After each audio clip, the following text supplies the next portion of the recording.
2024년 1월 28일 주일 예배 주님께 드리겠습니다. 기도하겠습니다. 하나님 감사합니다. 오늘 예배 주님 받아주시옵소서. 우리가 주님 앞에 상한 마음으로 나오고 가난한 마음으로 나가오니 하나님 상한 심령, 가난한 심령 받으시고 위로하시고 이 가운데 임재하셔서 주의 나라를 보게 하여 주시옵소서. 주님 기대하고 소망합니다. 예수 이름으로 기도합니다. 아멘.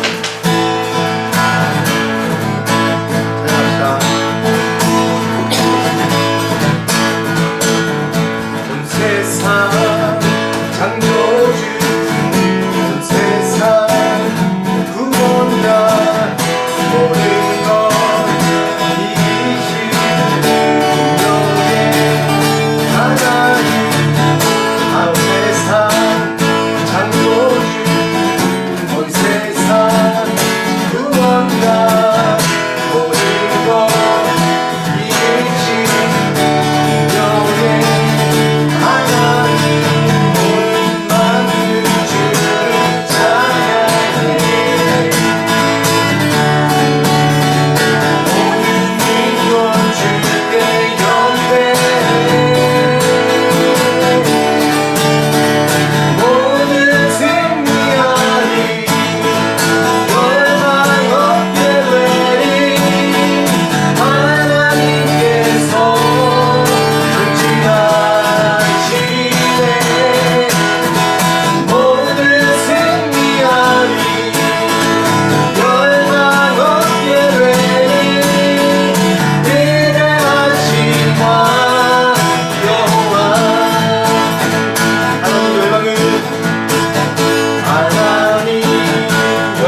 예수 주님만이 나의 삶. 다시 한번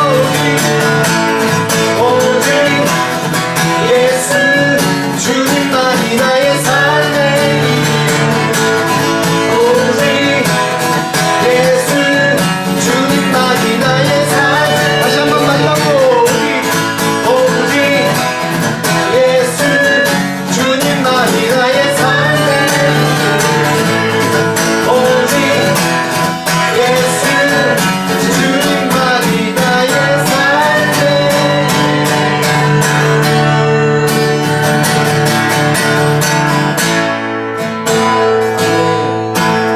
아멘. 주님만이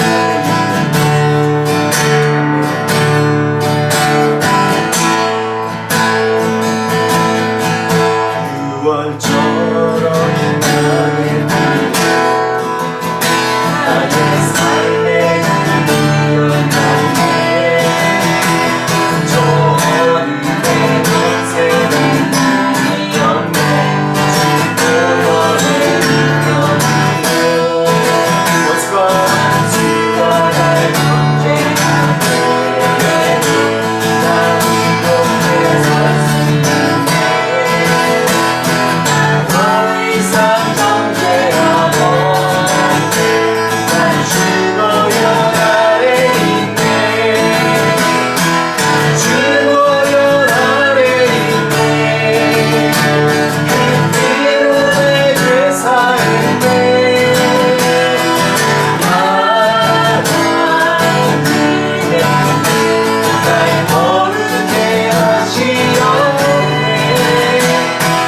주보혈 아래 있네.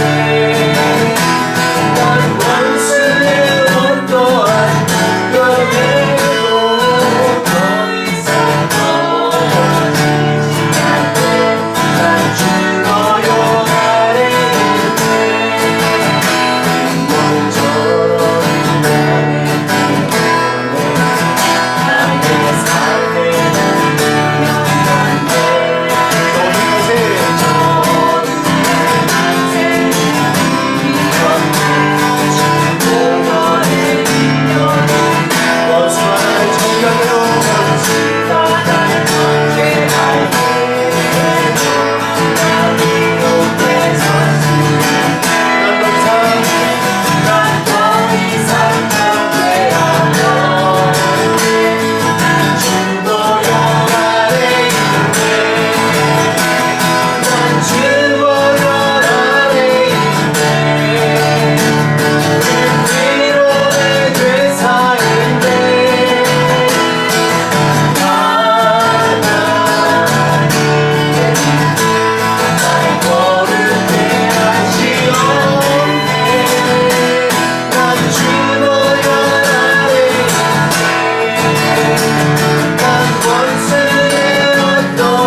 기도하고 이 세상에 대해 선포합시다.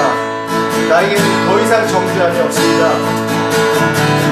이 세상에 어떠한 우리한테 상한 마음을 줄지라도, 우리를 억압할지라도 결국 우리에게 있는 건 승리뿐이고, 이미 십자가의 물로 주님께서 그 승리도 완성하셨습니다. 다시 한번 우리 마음 가운데 불안한 마음이나 어려운 마음이나 상한 마음이 있다면 예수 그리스도의 보혈로 유월절 어린양의 이런 보혈의 피로 난 덮읍시다. 그리고 다시 한번 우리 삶 가운데 주님의 소망, 영원한 소망으로 충만해나가고, 다시 한번 기도하고 부활의 소망으로 충만하게 해나가고, 다시 한번 기도합시다. 하나님 도와주시면서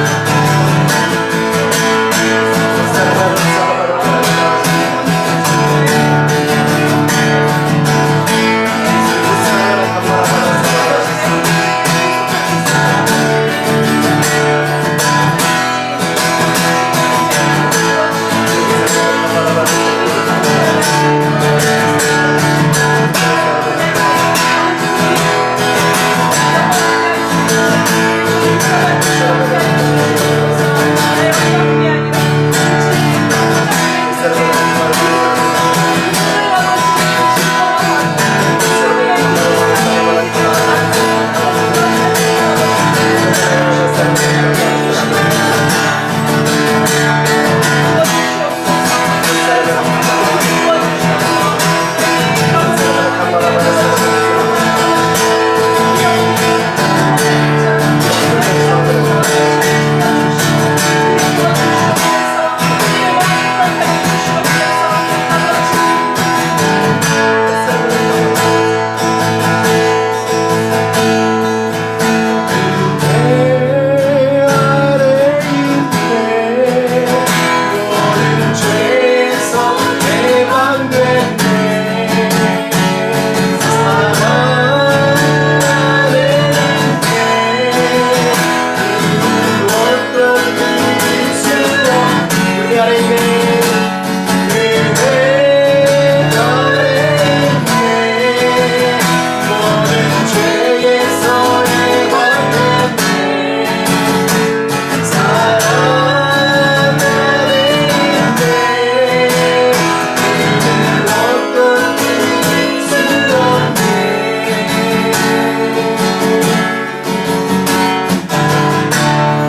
예수님,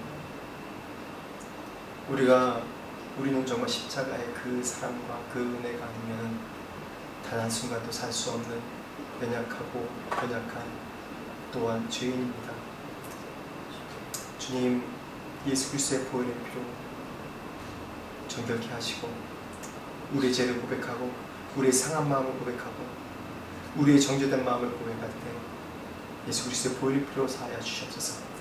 그리고 해방하여 주시고 영원한 한나라의 소망으로 우리 가운데 채워 주시옵소서. 또 오늘 예배드리는 이 방콕 오늘이 비전교회 가운데도 하나님 주님의 소망으로 채우시고 주님의 보혈의 피로 채우시고 하나님 오직 주님만 바라보는 그런 이 성전이 될 수 있도록 하나님이 임재하신 성전이 될 수 있도록 주님 함께하여 주시옵소서. 다시 한번 이 예배를 주님께 올려드립니다. 거룩한 성령님 임재하시고 좌정하시고 하나님 우리 가운데 그 충만함으로 채워 주시옵소서. 주님 소망합니다. 예수 그리스도 이름으로 기도합니다. 네, 오늘 말씀 나누겠습니다. 말씀은 히브리서 3장 1절부터 6절까지 말씀입니다.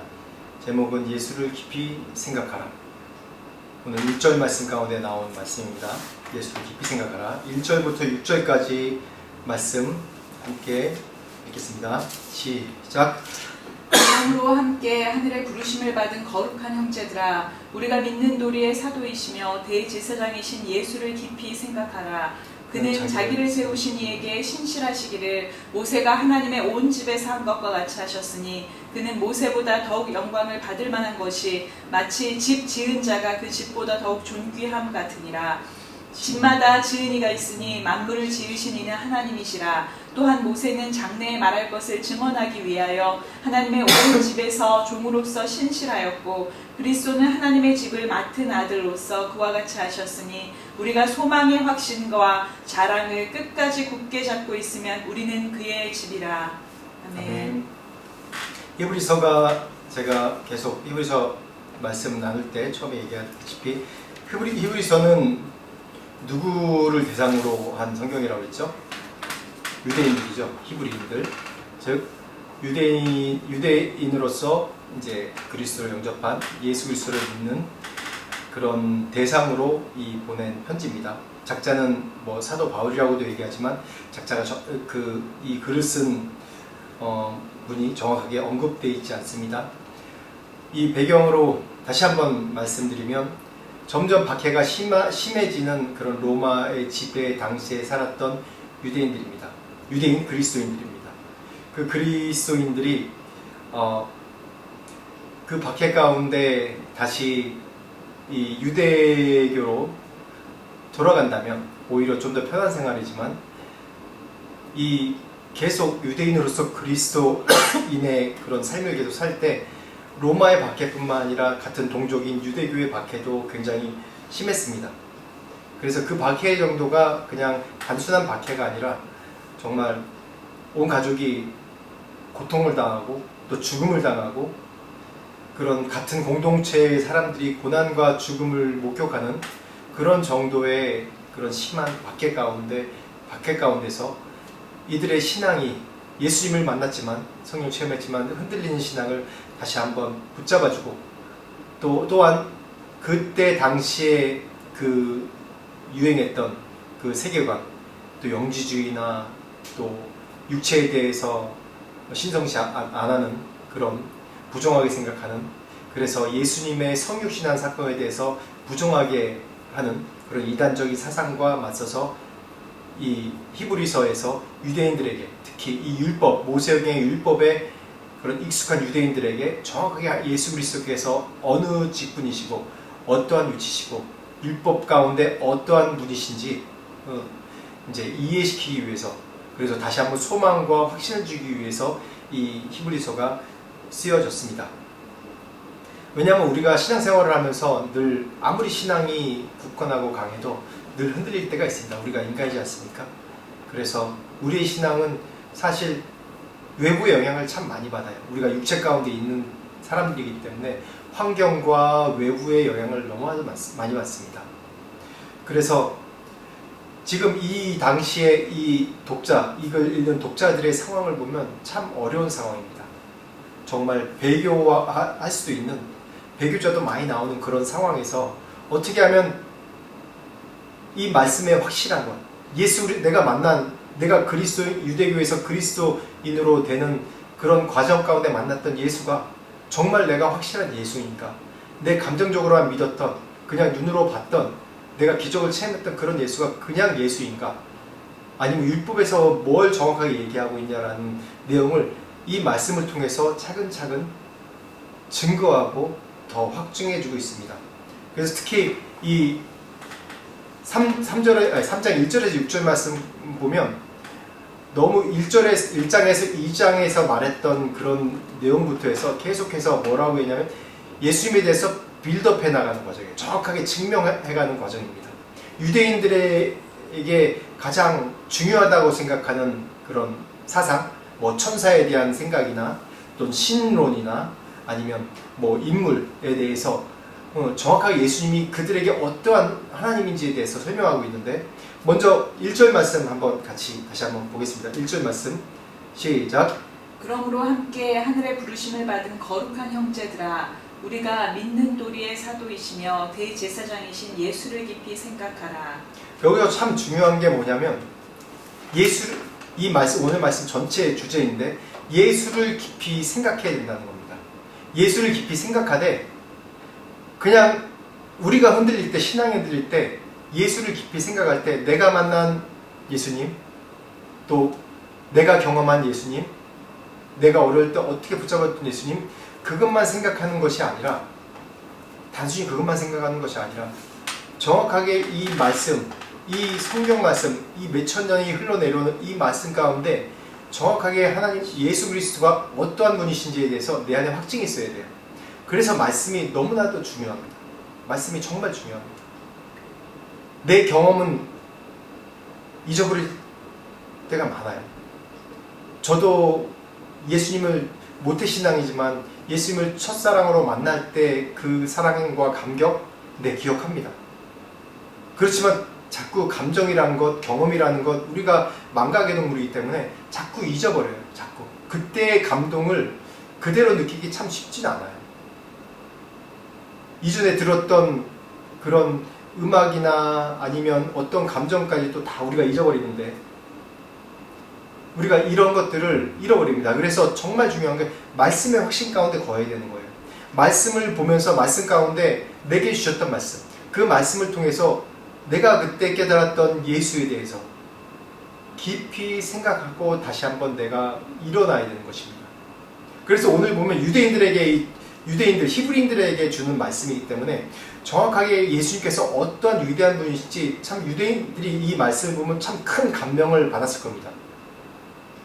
어떠한 부르심이 있는 분인지에 대해서요. 그래서 예수님이 어떠한 분이시냐, 단순히 그 유대인 중에서 목수의 아들로 태어난 분이시냐? 아니죠. 여기서 정확하게 얘기한 것이 하늘의 부르심을 받은 거룩한 형제들, 우리가 믿는 도리에 뭐라고 그랬죠? 우리가 믿는 도리의 사도시며 라고 얘기하고 있습니다. 우리가 믿는 도리의 사도시라고 얘기합니다. 요한복음 8장 42절 말씀 한번 보실까요? 시작. 예수께서 이르시되 하나님이 너희 아버지였으면 너희가 나를 사랑하였으리니 이는 내가 하나님께로부터 나와서 왔습니다. 나는 스스로 온 것이 아니요 아버지께서 나를 보내신 것이니라. 제가 왜 이 말씀을 읽었냐면 사도라는 뜻에 대해서 좀 더 명확하게 설명하려고 제가 이 말씀을 읽은 겁니다. 사도라는 뜻이 무엇입니까? 사도 그러면 영어로 하면 아포스톨이라는 얘기를 쓰는데, 이 사도라는 뜻이 우리가 그냥 예수님의 12제자, 사도 바울 뭔가 큰 일을 하는 당연하죠. 우리가 지금 쓰는 사도라는 그 명사에는 우리가 느끼는 느낌이 있습니다. 사도 그러면 정말 큰 일을 하는, 하나님의 나라를 위해서 큰 일을 하는 분. 그래서 지금 현대에는 사도라고 스스로 명칭한 사람이 없다, 그렇게 얘기를 하는데, 정확한 사도의 뜻은 뭐냐면, 그러니까 대사예요. 대사. 하나님의 뜻을 대신 수행하는 자. 그러니까 수행자랑은 다릅니다. 하나님, 그 대사라는 뜻이 뭐냐면 우리나라 대사가 지금 외국 애들 다 있잖아요. 그 대사의 역할이 뭡니까? 우리나라를 대신해서 대표해서 나온 거예요. 그래서 대사가 말하는 게 무슨 말이죠? 한국 정부에서 말하는 거예요. 대통령이 말하는 거예요. 대사가 결정에 사인하면 그게 곧 한국 정부에서 사인한 것이고 한국 대통령이 사인한 거나 마찬가지 효력을 발휘하는 겁니다. 그런 뜻이에요. 대사. 사도란 뜻이 그런 거예요. 정확하게 얘기해서. 이 헬라어 정확한 뜻이 사도란 뜻이 그런 겁니다. 그러니까 하나님의 대사예요. 하나님의 대사.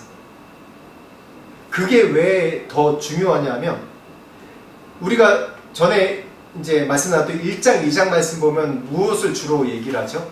천사보다 뛰어나신 예수님에 대해서 얘기합니다. 천사보다 뛰어난 예수님, 천사가 어떤 직분이라고 했죠? 하나님의 수행자. 하나님이 뭘 시키면 가서 그걸 하는 거예요.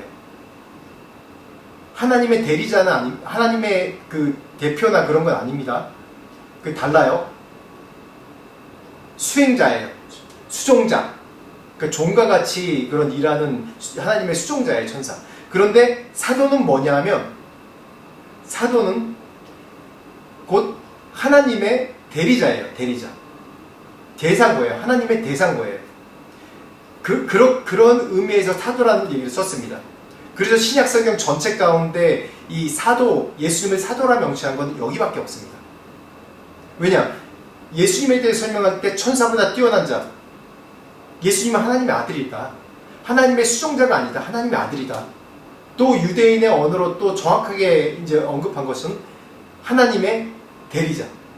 하나님의 사도다. 하나님의 대표다. 하나님의 대사다라는 그런 용어로 정확하게 쓴 거예요. 즉 하나님의 대사이기 때문에 어떻게 되죠? 예수님께서 말한 것이 뭐예요? 하나님의 말한 거예요. 예수님께서 그러잖아요. 내가 말한 나를 본 자가 하나님 본 자라고 얘기하잖아요. 맞죠? 나를 본 자가 하나님 본 자. 하나님 대해서 보여주십시오. 그러니까 나를 보았으니 하나님을 본 것이다. 하나님의 사도입니다. 대사입니다.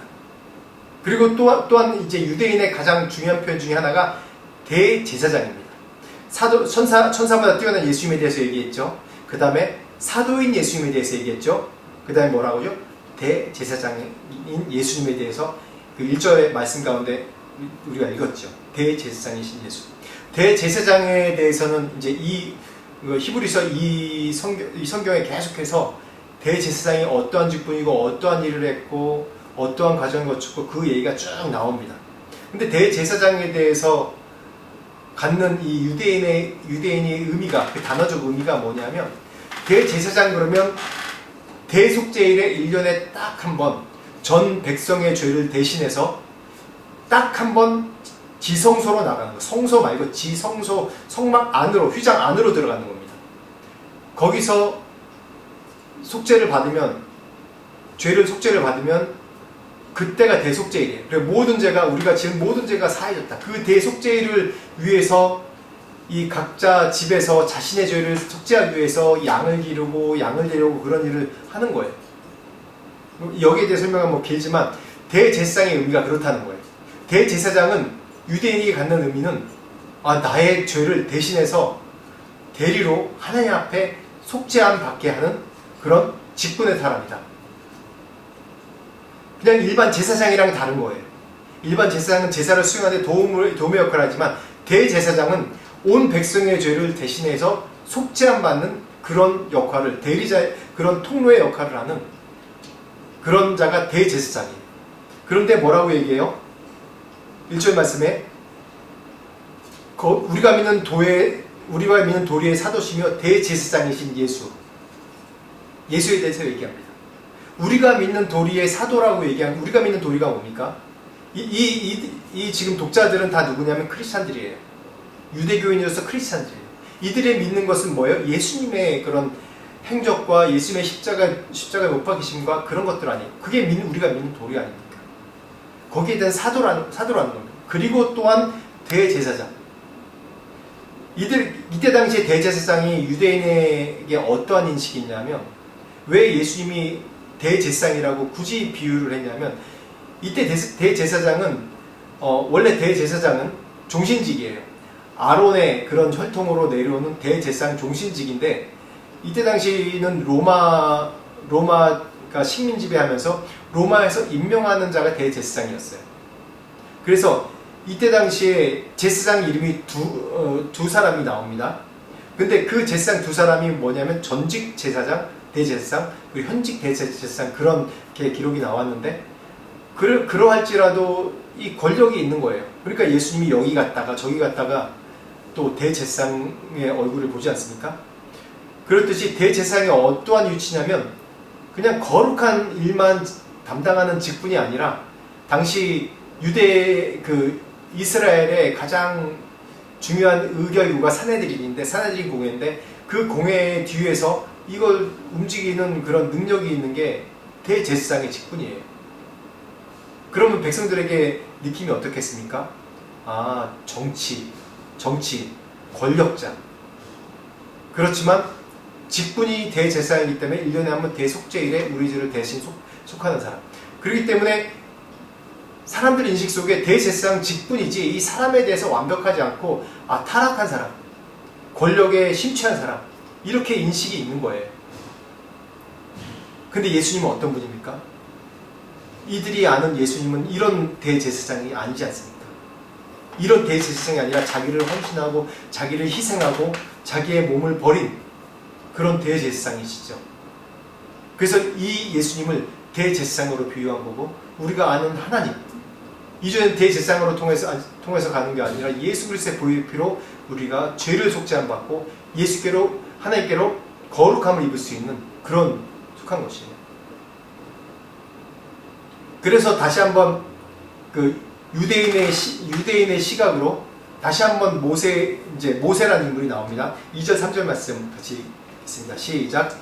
그는 자기를 세우신 이에게 신실하시기를 모세가 하나님의 온 집에서 한 것과 같이 하셨으니, 그는 모세보다 더욱 영광을 받을 만한 것이 마치 집 지은 자가 그 집보다 더욱 존귀함 같으니라. 여기서 모세에 대해서 얘기할 때 신실하다고 얘기합니다. 모세가 하나님의 온 집에 그렇게 신실하게 한 것처럼 이라고 나옵니다. 유대인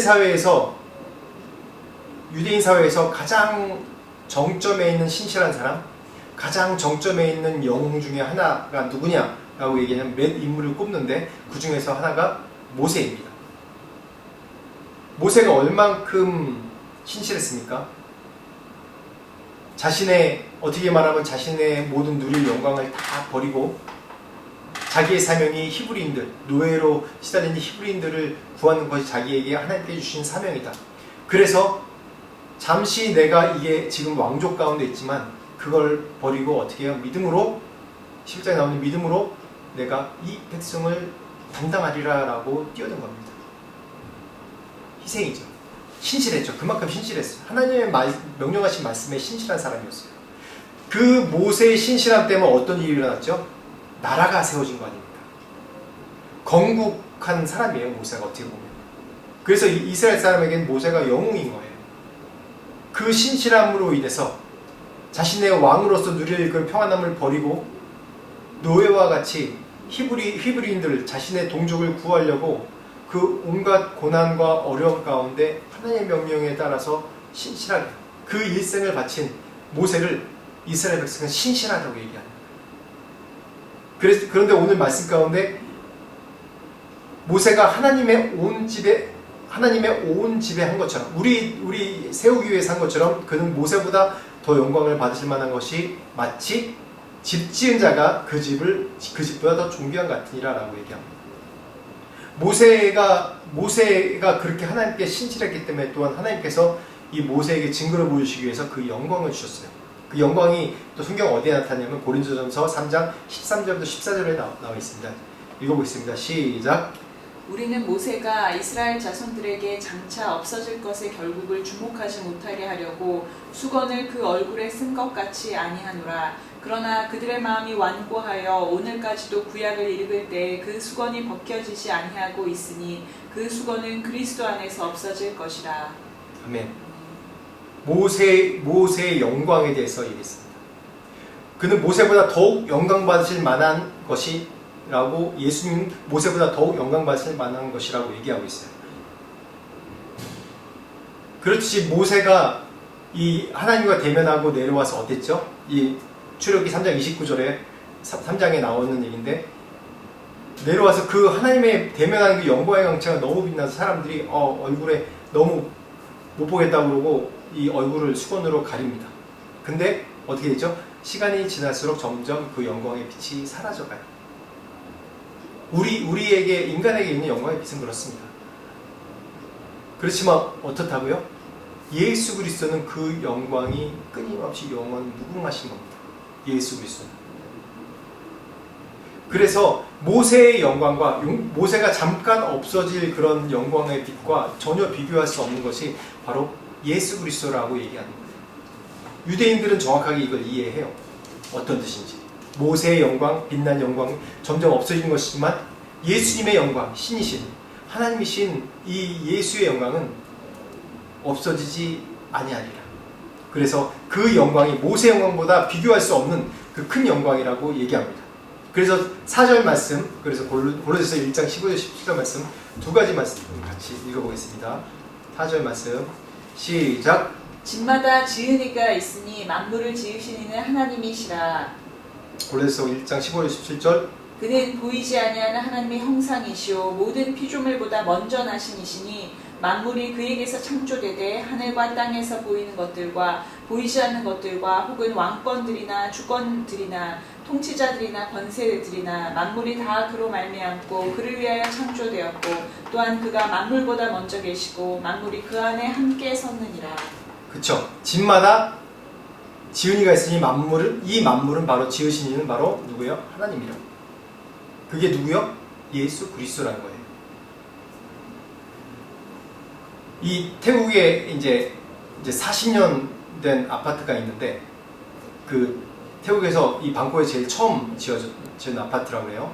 근데 그 아파트 지금 이제 방콕 뭐 태국이 전역이 그런 거예요. 방콕은 특히 좀 이 집안이 늪지대 집안이라서 곳곳에 수로가 있기 때문에 여기서 뭔가 건물을 올릴 때 그 땅에 심을 깊게 박은 다음에 그걸 1년을 기다려야 돼요.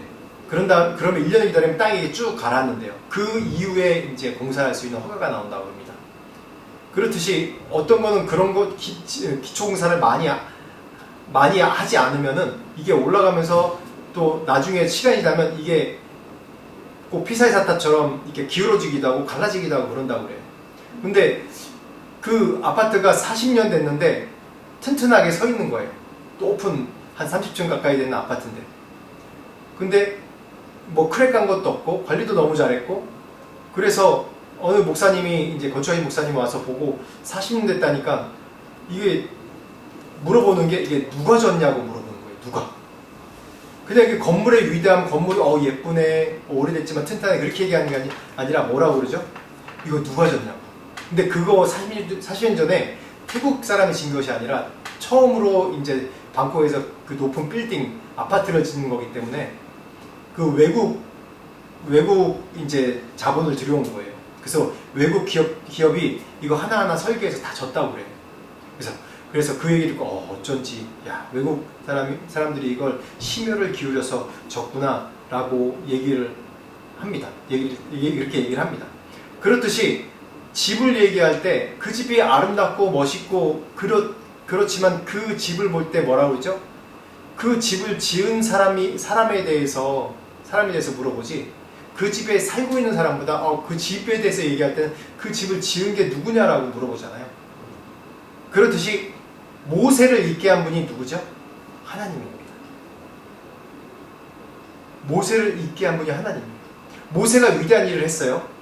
모세가 위대한 일이라고 이스라엘 백성을 이끌어서 40년 광야 살 동안 하나님의 모든 기적과 이적과 기사들을 또 보이게 했고, 또 이스라엘 백성들을 그 방황하고 아직 기본도 안 된 이스라엘 백성들을 율법으로 살 수 있도록 계속해서 교육하고 그렇게 헌신된 모세예요. 너무 수고를 많았어요. 충성되게.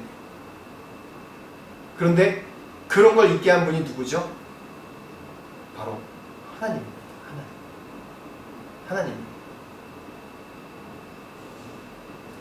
지금까지 계속 지금 모세가 이제 천사, 사도, 대제사장 또 모세에 대해서 계속 이제 빌드업하면서 얘기를 했는데 여기서 중요한 포인트가 뭐냐면 이걸 지금 우리에게 적용해 보면 예수를 깊이 생각한다는 의미가 어떤 의미인가? 어떤 의미인가? 모세를 있게 한 하나님, 또한 역사적인 인물들 가운데 또 믿음의 위대한 선조들 가운데 그들을 있게 한 하나님이 어떤 하나님인가 한번 생각해 볼 필요가 있습니다.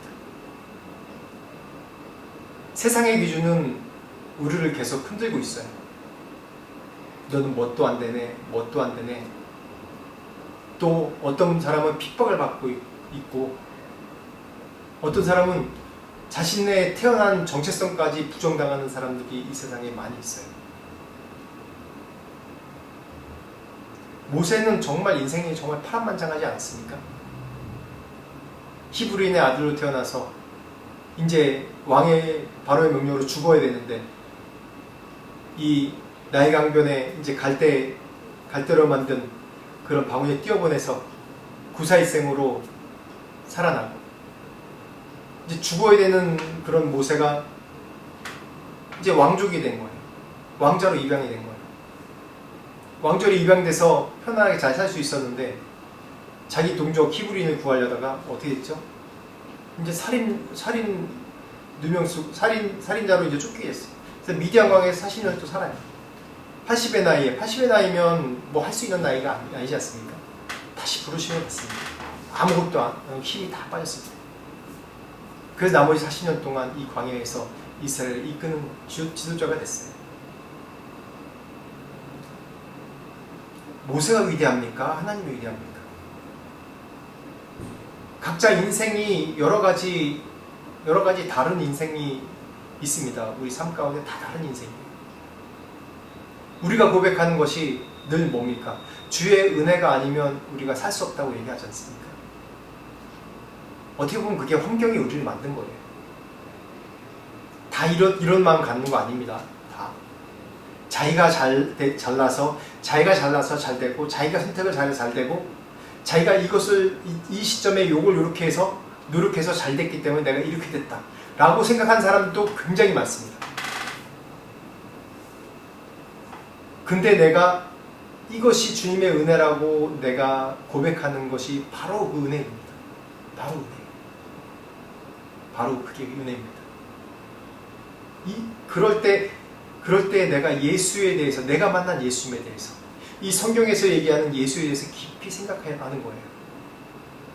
지금 이 히브리서 3장 1절에 6절 말씀 가운데 또 1장부터 계속 설명하는 게 뭐냐면 이 낙담되어 있고 좌절되어 있는 이 히브리인들에게, 그리스도인 유대인들에게 어떻게 예수님이 산 소망이시고 예수님이 너희가 처음 만난 예수 그리스도가 그냥 너의 감정과 너희의 그 잘못된 선택으로 만난 것이 아니라 이미 태초부터 계획해 오신 것이고 그 위대함이 너희가 생각하는 그런 너희의 느낌의 위대함이 아니라 더 크시고 위대하신 하나님이기 때문에 그 위대함과 더 크신 그런 하나님이 너희의 죽음과 너의 고통과 너희의 어려움도 다 뛰어넘을 정도로 위대하신 하나님이라는 걸 분명하게 명확하게 얘기하기 위해서 계속 이렇게 1장부터 빌드업을 계속 해나가는 거예요. 계속. 그래서 모세까지 왔죠. 그 하나님이 내게 어떠한 하나님입니까? 그렇게 예수님을 깊게 생각해 봐야 돼요. 그냥 느낌의 하나님이 아닌 내 인생에 거쳐온 그런 어려운 고난과 굴곡 가운데 나를 이끌어 오신 하나님인데 그 하나님이 이 성경 가운데 내게 어떻게 적용되는지 다시 한번 깊이 생각해 봐야 되는 거예요. 그렇게 예수님이 깊이 생각해 봐야 되는 겁니다. 5절 6절 말씀 보겠습니다. 시작. 또한 모세는 장래에 말할 것을 증언하기 위하여 하나님의 온 집에서 종으로서 신실하였고 그리스도는 하나님의 집을 맡은 아들로서 그와 같이 하셨으니 우리가 소망의 확신과 자랑을 끝까지 굳게 잡고 있으면 우리는 그의 집이라. 아멘. 소망의 확신과 자랑을 끝까지 붙들고 있으면 뭐라고요? 우리는 그의 집이라고 얘기합니다. 모세가 신실하게 충성한 것은 단순히 그 백성만 어떻게 잘 읽어서 나라를 잘 읽고 그렇게 충성한 것이 아니라 여기 말하고 있듯이 장래에 말할 것을 증언하기 위해서 하나님의 온 집의 종으로서 신실하였다고. 장차 이루어질 하나님 이 이스라엘 백성 통해서 이루어질 하나님의 나라, 또 더 나아가서는 하나님의 교회를 통해서 또 장차 이루어질 하나님의 나라를 바라보면서 신실하였다고 얘기하고 있어요. 그래서 예수 그리스도는 이 모세와 다르게, 모세는 종으로서 하나님의 나라를 위해서 신실하게 했지만, 예수 그리스도는 누구라고요? 집주인의 아들로서. 집주인의 아들이 누굽니까? 집의 소유자 아닙니까? 집주인의 아들은 집의 소유자입니다. 소유자로서 아들과 같이 맡은 이 백성을 위해서, 우리를 위해서 끝까지 신실하시고 충성되시는 하나님이라고. 그래서 뭐라고요? 소망과 확신과 자랑을 끝까지 붙잡으면 우리는 그의 집이라라고 얘기를 합니다. 천국의 확신을 주는 겁니다. 우리가 잡을 소망과 확신과 자랑이 뭡니까? 소망과 확신과 자랑이 뭡니까? 내 자랑이 뭡니까?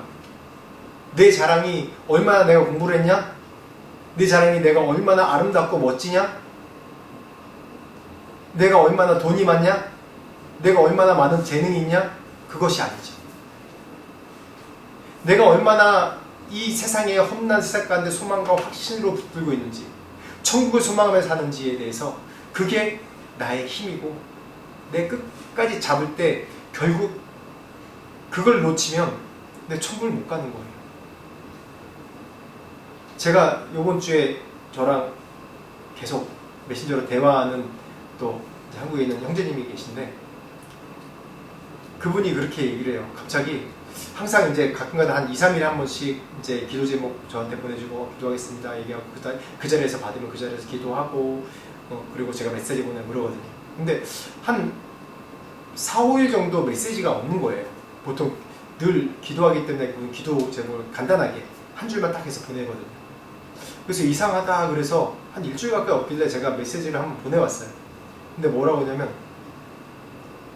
죽고 싶은 마음이 계속 듭니다 라고 얘기를 해요.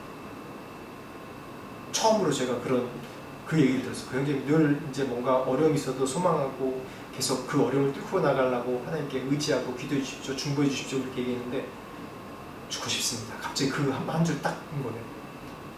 제가 너무나도 놀랐어요. 사단은 지금도, 내가 예수를 믿고 늘 기도한 사람이지만은 지금도 우리를 어떻게 해요? 실패자로 몰고 있고 지금도 끌어내리려고 그래요. 어떻게 끌어내리려고 그러냐면, 예수 그리스도를 자랑하는 것이 아니라, 하나님을 자랑하는 것이 아니라 내 자신을 자랑하게 만들어요. 내 자신 자랑하게 만들고, 내 자신의 업적을 보게 만들고, 내가 이만큼 잘했다, 이만큼 했다라는 것을 보게 만들어요. 그리고 어떻게 하는지 압니까? 어떤 자들은 그걸로 계속 가서 이제 지옥 가게 한 사람이 있는가 하면, 어떤 사람은 단순간에 욥처럼 그냥 나라로 떨어지게 만들어요. 그러면서 그 가운데 헤어나오지 못하게 만들어요. 왜? 그 사람의 가장 이 중요한 정체성이 뭐냐면 자기 자랑이었던 거예요. 자기 자랑, 자기 확신에 가득 찬 사람이기 때문에. 근데 오늘 말씀간에 뭐라 그러죠? 소망의 확신과 자랑을 끝까지 붙잡으라고 했습니다. 그 소망의 확신과 자랑이 뭡니까? 우리가 믿는 도이신 사도이시고 대제사장이신 예수를 깊이 생각하는 것이, 우리가 끝까지 확신과 소망과 자랑으로 잡을 뿐입니다. 그것을 놓치면 안 돼요. 그것을 놓치면 이 세상의 모든 이 세상의 조류들이 다 우리를 멸망시키려고, 우리를 침륜에 빠지게 하고, 우리를 절망 가운데 있게 하려고 계속 우리를 다운시킵니다. 그래서 예수를 깊이 생각하십시오. 예수를 깊이 생각하십시오. 내 자신을 깊이 생각하는 것이 아니라 내 자신을 보면서 아무것도 아니네, 아니면 내가 이렇게 이루었네, 그걸 보는 것이 아니라 예수를 깊이 생각하십시오. 영원한 하나님의 소망이신, 이미 승리하시고 이미 우리를 구원하시고 영원한 생명을 주시고, 지금도 우리가 생각 가운데, 우리가 하는 일 가운데, 우리의 사역 가운데 이미 승리하신 예수를 소망하고 확신과 자랑으로 잡으십시오. 그게 바로 오늘 히브리서 3장 1절에서 6절에 말씀하는 예수를 깊이 생각하라는 그런 내용입니다. 이 히브리인들이 그리스인으로 유대교에서 개종한 그리스인으로 유대인인 이 사람들에게, 이 성도들에게 전한 이 말씀이 박해와 어려움과 죽음 가운데 있을지라도 예수님은 이렇게 확실한 신이시다, 예수님은 이렇게 확실한 하나님이시다, 너희가 알았던 가장 그 율법의 큰 신령, 너희가 알았던 율법의 가장 위대하다는 것, 그거보다 훨씬 뛰어나신 분이고 그걸 잊게 하신 그런 분이 바로 이 예수 그리스도라고 증거하면서 예수를 굳건히 잡으라고 합니다. 우리가 각자 처인 상황이 다릅니다. 그렇지만 이 우리의 고난과 어려움과 우리 생각을 넘어서 계신 이것 또한 이 하나님의 모든 섭리 가운데 있다고 우리가 확신할 때 우리의 고난, 우리의 고민, 걱정 아무것도 아니게 됩니다. 이미 예수께서 승리하셨기 때문에 예수를 깊이 생각하십시오. 어려움이 있을 때마다 주님 앞에 나와서 깊이 생각하십시오. 예수를 깊이 생각하십시오. 같이 기도하겠습니다. 하나님 감사합니다. 우리의 인생은 늘 고난과 어려움과 또 갈등 속에, 걱정 속에, 한숨 속에 있습니다. 하나님, 그렇기 때문에 오늘 말씀 가운데 너희가 예수를 깊이 생각하라고 주님께서 말씀을 주셨습니다. 감사합니다. 우리가 예수를 깊이 생각하게 하여 주시옵소서. 우리의 믿는 도리의 사도시고 대제사장이신 예수를 깊이 생각하게 하여 주옵소서. 예수님께서 이 땅에서 어떠한 일을 행하시고 어떠한 가르침으로 우리가 영원한 천국의 소망을 붙들면서 이 땅 가운데 살아갈지에 대해서 하나님, 우리 예수를 깊이 생각할 수 있도록 성령님 우리를 감동시켜 주시옵소서. 다시 한번 우리의 모든 짐과 무거운 짐과 어려움과 모든 것을 주님 앞에 내려놓습니다. 그리고 다시 한번 소망의 확신과 자랑을 붙잡습니다. 우리를 이끌어 주시옵소서.